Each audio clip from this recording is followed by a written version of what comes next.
Howdy guys, this is Echo65, and this gameplay I'm bringing you today, that is playing before you on your screen, that you are viewing with your eyeballs, is my gameplay that I used, or submitted, and won the Wicked Shrapnel's This Gun Friggin' Sucks challenge for the Javelin.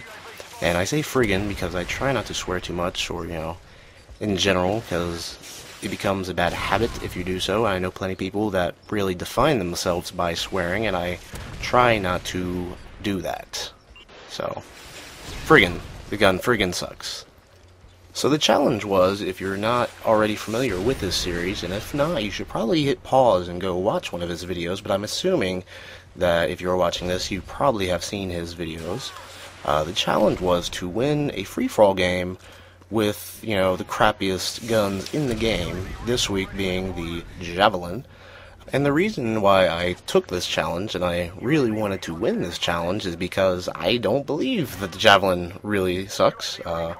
But it does turn out that being restricted to using only the Javelin, especially in free-for-all, sucks really hard.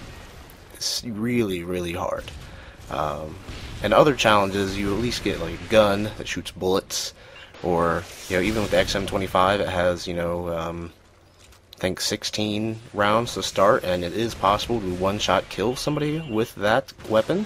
The Javelin, not so much. You just get the one missile, and since you are restricted to using only the Javelin, you have to kill yourself, as I'm sure you've seen at this point in the video several times.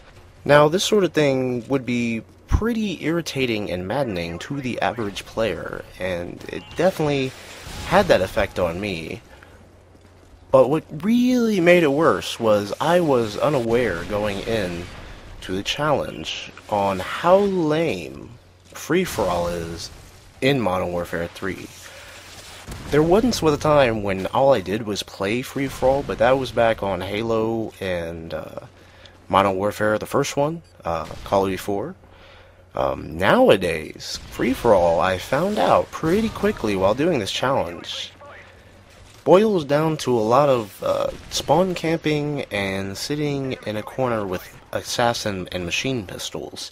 Now, I realize that the number of players that I played with during this challenge is not really a fair representation of all free-for-all players, but yeah, my short time with it is pretty lame.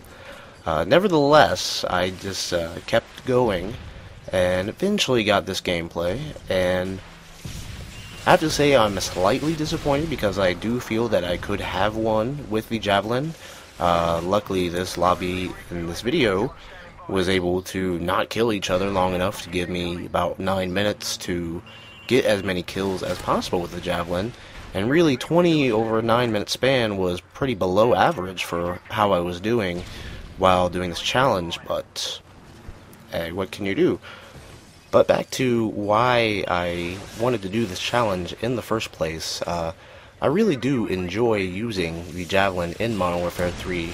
I wasn't really much that big of a user of it in Modern Warfare 2, because I was under the impression that to use it to the fullest of its abilities and maximize its effectiveness and all that I really needed to use Danger Close, and I wasn't really a big fan of Danger Close. Sure, like, boom, look at the cool explosion, but without stopping power, you run into a gunfight, and it's like, oh, I had Danger Close, you had stopping power. So I wasn't really that big of a fan of it there. But in Modern Warfare 3, without Danger Close, and with Sleight of Hand Pro allowing you to switch weapons faster so that you can use the Javelin and then pick up another gun and then switch back to your primary and keep on moving, I've just pretty much been making the Javelin my default secondary in Modern Warfare 3.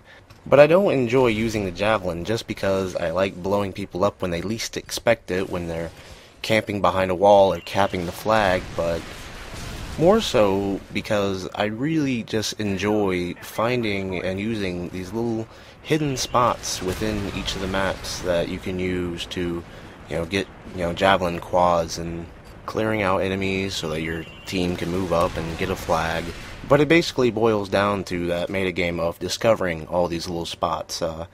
everybody wants to be the first to do something and the first to figure something out. And it's just, it's hitting enemies with, something they didn't even think to expect. Like the spot I keep using in this gameplay where I'm locking on the counter, with all the little trash bins, whatever, and the Burger Town down low on Arcaden, when it comes down and lands on the top side, on the top floor, and it wipes out 6-7 people, in my mind, I know everybody that just got blasted by that, and even the people that survived, is like, how did you do that? What, did that just happen? Was that a predator? What happened? And it's that the surprise and that discovery that really keeps me using the Javelin. So since there isn't really much more to say about the gameplay itself, I wanted to take the last couple minutes to talk about perspective.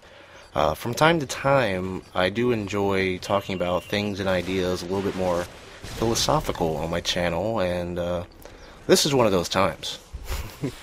So I was listening to the Conan Interview on the Nerdist podcast, which is a very good interview, and I'll link it down in the description below.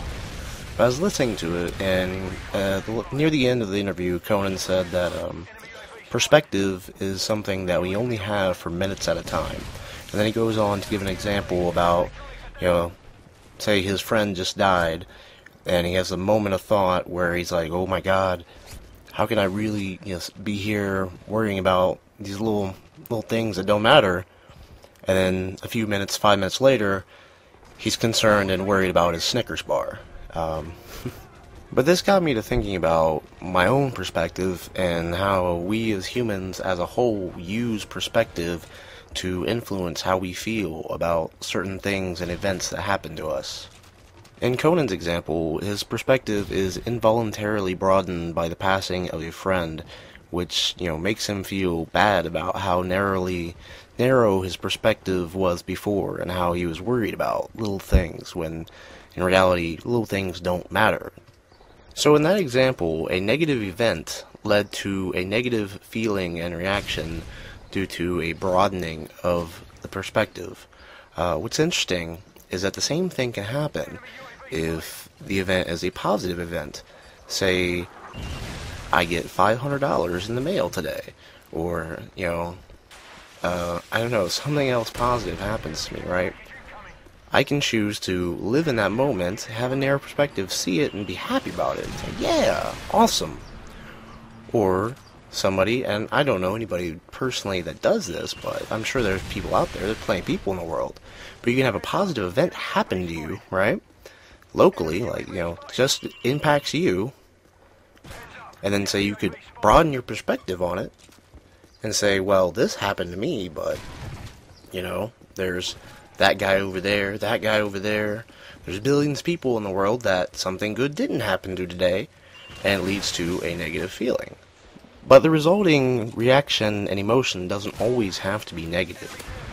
Say I go to work today, and I go to eat my lunch, and I find that somebody has stolen and eaten my lunch. Now I could get upset about it, and I probably would get upset about it for a little bit. But then I could also think about it, see the bigger picture, and I could say to myself, you know what, I ate my lunch yesterday, and I ate a lunch the day before. In fact, I've had a pretty good run of eating lunch. I've ate a lot of lunch, and this is just one day that I don't eat lunch. I don't know, the more I think about it, I don't know whether or not to think of it as a gift or a curse, or whether it's just a tool that's to be used to make yourself feel better. I don't know. Maybe it's just something I'll have to think about a little bit more and come back and talk about in a future video. Maybe. Maybe not. Who knows? But anyways, this has been Echo65. Be sure to drop a like and subscribe, or else I'll come over to your house and pile drive you through your dining room table. Not really. No, I'm serious.